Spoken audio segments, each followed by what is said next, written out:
So, what's next on our adventure? Anything new in pop culture that's caught your eye? Yeah. Oh my gosh. Well, I think this would probably be the best time to transition into talking about the assassination attempt on Trump, which literally happened while I was recording episode 9 last week.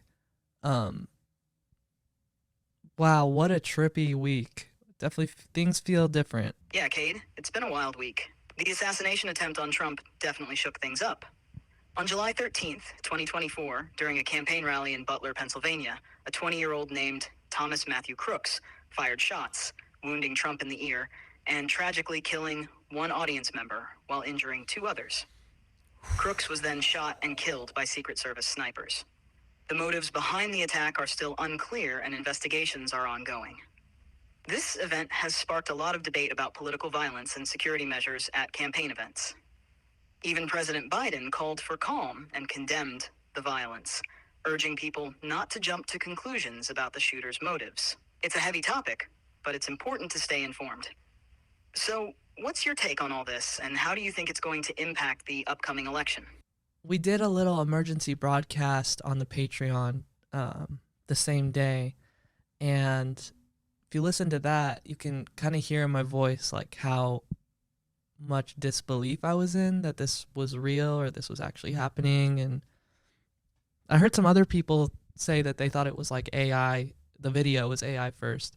And then I heard some people saying that maybe he faked it, but I after watching like a diagram video of like how he was turning his head, it seemed like the bullet like really just missed him. Like if he didn't turn his head at that exact moment, we would probably be having January 6th every single day. So, you're in disbelief, huh? I get it. You do an emergency broadcast, your voice is shaking, you're thinking, is this real? Did this actually happen? And then you've got All people right. saying the video's AI. Or maybe Trump faked the whole thing. Classic, right? But no, you watch a diagram video showing how he turned his head just in time. If he hadn't, we'd be looking at a nightmare scenario. January 6th on repeat, every single day. It's a close call, and it's real. Multiple sources confirmed it, eyewitness accounts, everything. The bullet barely missed him. And now we're left with the fallout. It's a crazy time, and it's understandable to question everything, especially with deepfake technology making people skeptical about what's real online.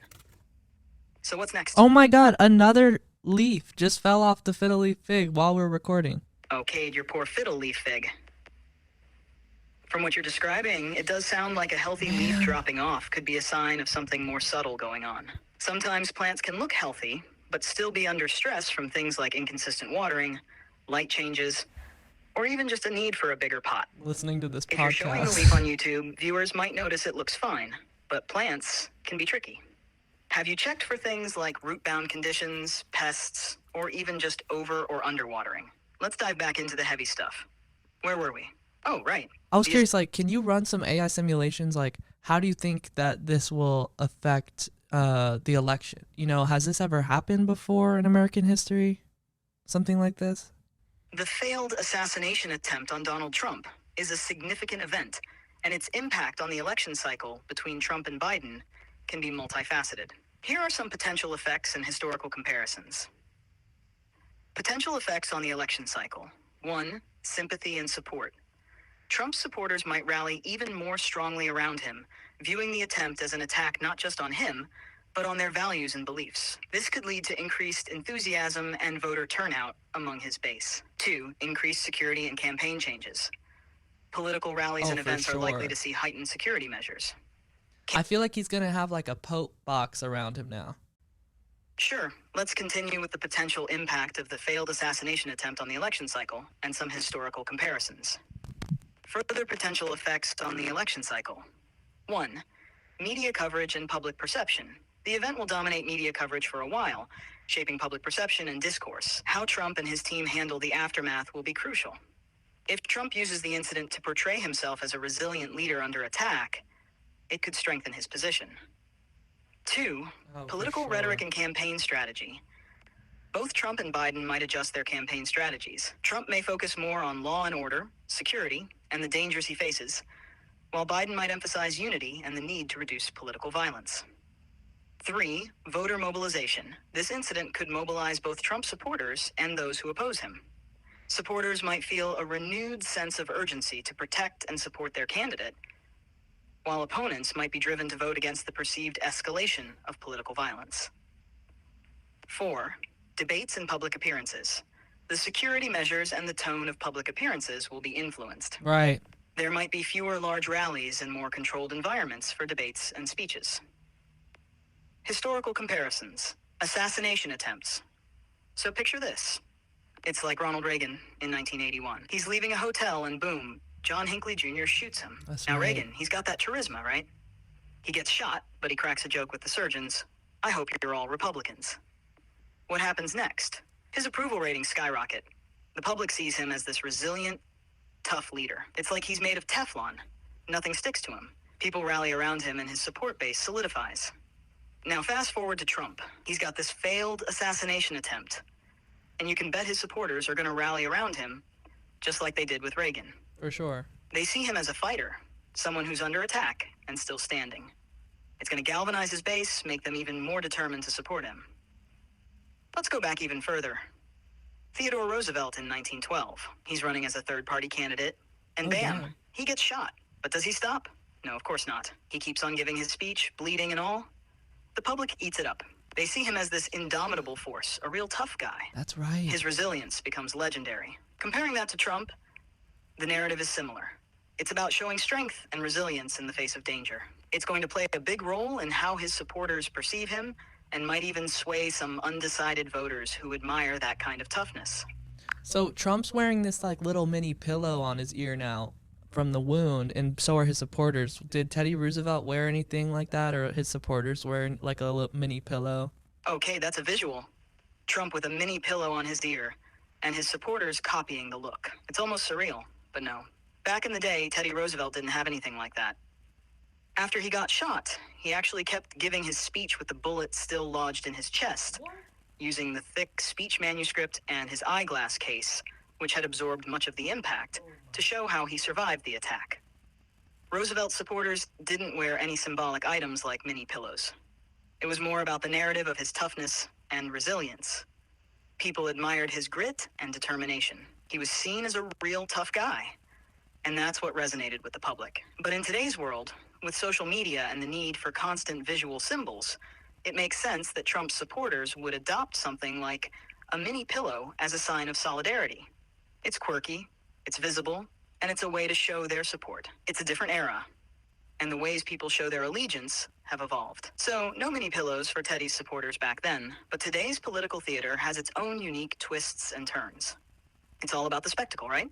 Yeah, and for Biden supporters, we could just start saying like anyways a lot, because he does that, you know.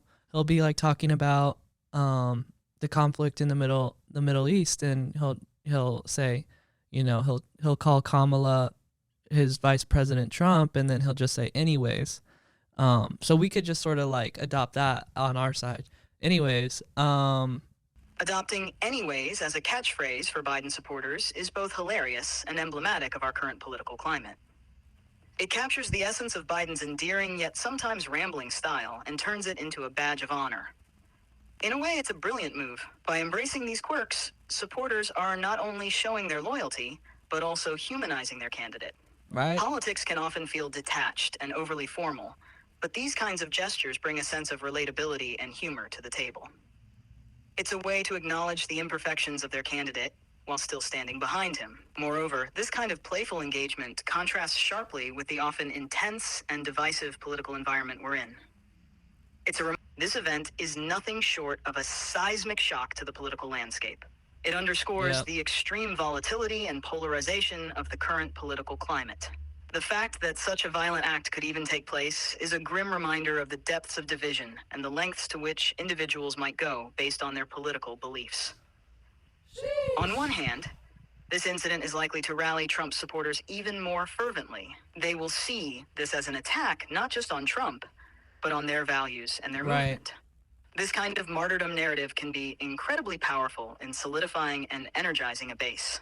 But what's really interesting to me is that the shooter was apparently a registered Republican, and like it seemed like based on his Google searches, he was like looking up Biden's schedule and Trump's schedule. So it seemed like I don't know for sure, but it seemed like he just wanted to start some beef, some war.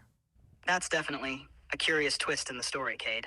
The fact that the shooter, Thomas Matthew Crooks, was a registered Republican and was reportedly looking up both Biden's and Trump's schedules adds a layer of complexity to the situation. This detail suggests that Crooks might not have been motivated by clear partisan loyalty, but rather by a desire to incite chaos or make a broader statement. It's not uncommon for individuals with such violent tendencies to seek to create maximum disruption by targeting high-profile figures from both sides of the political spectrum. Also, did you hear that he low-key wasn't he wasn't a good enough shooter to join his high school like shooting team or something? Which I was like, bruh, unreal. Wow, that's a twist. So this person who was supposedly dangerous couldn't even make it onto a high school team. It's almost like they were more talk than skill. A real case of overestimating one's abilities. Yeah, I'd say so. But it's also crazy because people saw him on the roof, like 20 minutes before he even took the shot. So it makes anyone wonder, why was he not stopped sooner? Absolutely. It's baffling that someone could be on a rooftop with a clear threat and still slip through the cracks. It raises serious questions about the effectiveness of security measures and whether people are really paying attention to potential red flags. I do think part of it, I will say, has to be that he seemed to be representative of the Trump demographic, which is like a gun-toting white dude, So I feel like that might have had something to do with it.